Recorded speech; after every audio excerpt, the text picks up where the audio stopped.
Hello बच्चों, let's read this question. So the question says, why was salt chosen as a weapon by Gandhi ji to fight against the Britishers?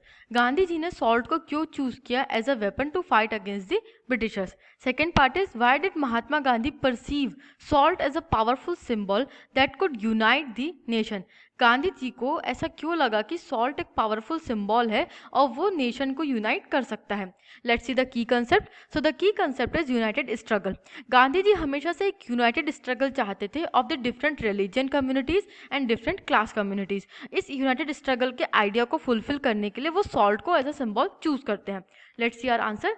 Salt was something consumed by the rich and the poor alike and it was one of the most essential item of food.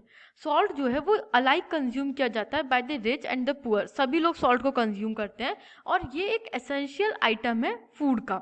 Second point is, the tax on salt and the government monopoly over its production revealed the most oppressive phase of the British rule.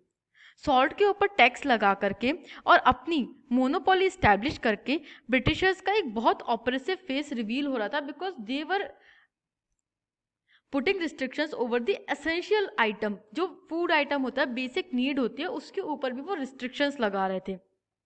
Third point is, salt was chosen to give the movement a wider base.